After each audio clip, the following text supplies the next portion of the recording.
Hello there, dear friends, and welcome once again to the Relaxed Fantasy Review. Today, we're continuing our series in the brand new Player's Handbook, talking about the subclasses within, how they've changed, how they work in the brand new rules. And today we're talking about a bit of a hot topic. We're discussing one of the most powerful subclasses in 5th edition D&D in the 2014 rules, the Moon Druid.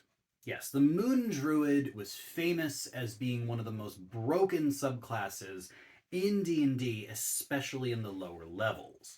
Back then, when you were a level 2 druid, you could transform into a massive creature, a dire wolf, a bear, a giant spider, even at the later levels, giant eagles. There were so many options you had as a moon druid, which made you tanky and strong beyond that of any other druid wild shape. Now wild shape has seen quite a few differences and changes, and so the moon druid seems to have been stripped of its power. And it's a question a lot of people have as to whether this new moon druid is going to be able to compare with the old one. We'll get into the details of exactly how it works here in just a moment. Before we do, though, I'd like to let you know, Relaxed Fantasy Review has memberships. For just $1 a month, you can support me here on YouTube and get a couple benefits. First, you get a little badge next to your name in the comments, letting folks know you're a supporter. You also get early access to my videos. I upload videos Monday, Wednesday, and Friday, and I upload them a day early for members only.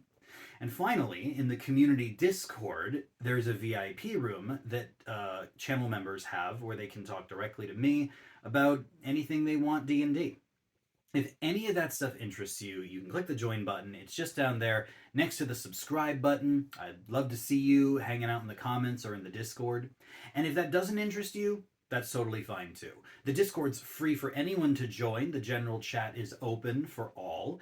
And just watching the video at all, liking, subscribing, all that stuff that costs nothing is a wonderful way to support me. So thank you for watching my content here on YouTube. So unlike the old druids, we don't get our subclasses at level 2. We get them at level 3 like everyone else. And the first thing you get is circle forms. Like before, this changes what beast you can transform into. Most druids have to transform into a beast that is a quarter challenge rating at this level. The moon druid can transform into a form that equals your druid level divided by 3 rounded down. So here at level 3, that would be a CR1 creature instead of a CR1 quarter creature. Meaning you don't have to transform into a wolf. You can be a dire wolf or a bear still. When you transform into the form, your AC changes. Now, instead of having the AC of the beast, it is 13 plus your wisdom modifier, unless the beast is higher, but I don't know of any beasts that have an AC of 16 or higher. There might be a couple. But yeah, and that's if you have a wisdom modifier of 3. When you max your wisdom out, which this druid's definitely going to want to do, you're going to have an AC of 18 no matter what beast you are. This means that whether you are a bear or a dire wolf, or if you're just a bird, or a rat, or a spider, your AC is 18. That's the same as full plate armor. Wild. Also, all druids get temporary HP when they wild shape, equal to their druid level. The Circle of the Moon gets 3 times their druid level. So at this level, a normal druid would have 3 temporary hit points. And the way, I have to revisit wild shape here, because the way wild shape works isn't the same. You don't drop out of wild shape when you lose those temp HP. It's not like a second health bar. It's just temp HP. And then when you go down to your normal hit points, you remain in beast form if you want to, all the way down to 0. Now you've got 3 times your level in temp HP, making you tankier. And with that increased armor class, yeah, I think moon druids are still pretty beefy. Like, yeah, level 5, you're getting 15 temporary hit points, which isn't a huge amount, but your AC is going to make up for that, and then some. So I'm still giving circle forms 10 out of 10. This is wildly strong. That armor class boost is going to be huge. You also get an expanded spell list this time. Circle of the Moon spells. You automatically get Starry Wisp, which is a wonderful new cantrip, a little ranged radiant bolt. You get Cure Wounds, Moonbeam, the new Conjure Animals, the brand new Font of Moonlight, and even Mass Cure Wounds, all prepared for you. And what's interesting is that you can cast these spells specifically in your wild shape forms. Yeah, you don't have to wait until much higher levels to cast. You can't cast all your spells when you're wild shape, but these ones specifically. So Starry Wisp, if you need a ranged attack and you don't want to come out of wild shape, you have one now, and your wisdom stays the same. Your mental stats stay the same, so you're fine. Conjure Animals and Font of Moonlight and Moonbeam are all great battlefield control spells, which you can control in your wild shape form. And then you got Cure Wounds and Mass Cure Wounds. No complaint there. You can heal yourself, you can heal your allies, whatever. This is amazing. This is a 10 out of 10 thing. Not because the spells are necessarily 10 out of 10, they're all good. But the fact that you can cast them while wild shaped is just peak Moon Druid power. I love the way that they're leaning with this, and I give this 10 out of 10 as well. Then, level 6, you get improved circle forms. While you're in wild shape form, you gain the following benefits. Each of your attacks while you're in wild shape can deal normal damage, or it can deal radiant damage, and you choose every time you hit. So, I mean, yeah, you probably will want to deal radiant damage. It's really rarely resisted. And you can add your wisdom modifier to your constitution saving throws. This includes concentration checks, because that's a con save. This means that while you are in this kind of stocky bear form and you're holding the line with your decent AC and temp HP, and you're concentrating on a spell, maybe you cast a spell that wasn't under Circle of the Moon. Maybe you cast, Spike Growth or something, and then you wild shaped. If you lose concentration, you've still got other concentration spells you can cast while in wild shape, but you wanted Spike Growth or something else. Well, now you can add your wisdom modifier to your con saves, greatly increasing that ability. And if you've invested even a decent amount, maybe taken resilient constitution, then you've got proficiency in, your con saves, adding your proficiency bonus. You've got the beast's constitution, so you've got a decent con anyway, if not an amazing one. And now you can add your wisdom, which is going to be your highest stat most likely. This is fantastic. You're probably not dropping concentration ever again. So yeah, I'm going to say 9 out of 10 for this.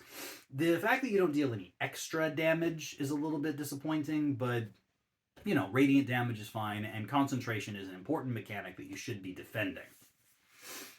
Then comes level 10, and you get the power Moonlight Step. This allows you, while you're wild-shaped, as a bonus action, to teleport 30 feet. So it gives you the Misty Step spell, except it's not the Misty Step spell.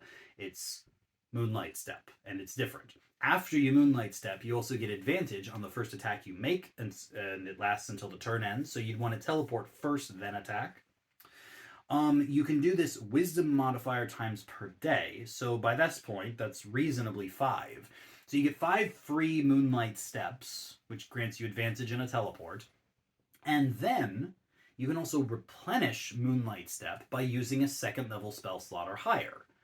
So you can just continue to use this, even when your free uses are gone, the same way you would use Misty Step. And because you can do this wild shaped, and it doesn't take an action to replenish it, it just says you can replenish it with a 2nd level spell slot, no action required.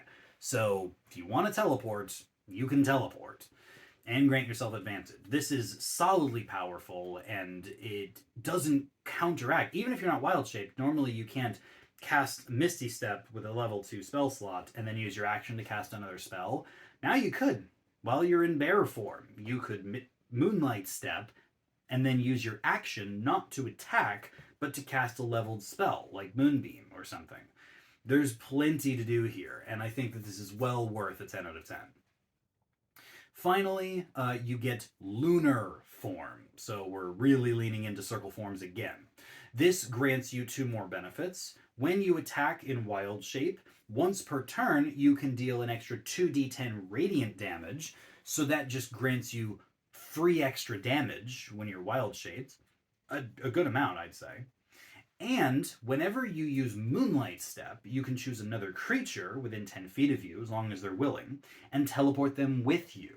They land 10 feet within you, within your destination. So, yeah, now you're teleporting people around. It's not a long teleport, it's still just 30 feet, but that's all Misty Step ever was anyway. And now you can bring someone along for the ride and deal extra damage. The damage isn't huge. 2d10 is decent. It's smite level damage. It's like 11-ish, I think. 11 extra damage on average per turn. And that's something about beasts. I mean, we haven't seen the new monster manual yet. It's coming out here in a few weeks. And I'll make sure that we're reviewing the beasts so that we can understand what the Moon Druid is going to be capable of. But typically, beasts don't scale their damage very fast. This adds to your damage in a meaningful way, albeit a little bit in the late game, level 14. It just means you're going to hit a little harder, and it's going to matter because it happens every turn. There's no limit to how many turns you can do this, just once per turn. Yeah, I'm going to give the Lunar Forms thing 9 out of 10. You know, it's not overpowered by any means, but it definitely increases your battlefield utility and power. Overall, I think the Circle of the Moon is still 10 out of 10. Can you still transform into bears twice per long rest to give you like a huge amount of hit points? No. Can you still transform into elementals at level 10, giving you an incredible damage boost? No. Instead, you get to have a good AC in beast form, have temp HP every time you wild shape, and you get to cast some spells too, right from level 3. Meaningful spells that give you range damage, battlefield damage, and even healing power. Then you get to teleport. Yeah, there's just really, really good stuff happening here. I think the Moon Druid is still 10 out of 10. It's different. It's not the same 10 out of 10. You're not this unstoppable behemoth of tanking power that you used to be, but you're still pretty tanky. And you've still got lots of defenses, lots of healing powers, and lots of offensive abilities that the Moon Druid has never had before. I see this at minimum as a lateral movement. Like it's as good, but in a different way. And I would argue that its versatility and spell power now makes it more powerful. I think the Moon Druid is still 10 out of 10 and is still one of the best choices for Druids, hands down. I give it 10 out of 10 then and now. Maybe it's a little less problematic now than it used to be. But yeah, still one of the best picks, for sure. This has been the Relaxed Fantasy Review. If you enjoyed the video, please like and subscribe down below. Have a look for the join button down there, and keep your eyes peeled for more subclass reviews coming down the line soon. Have a good one, my friends.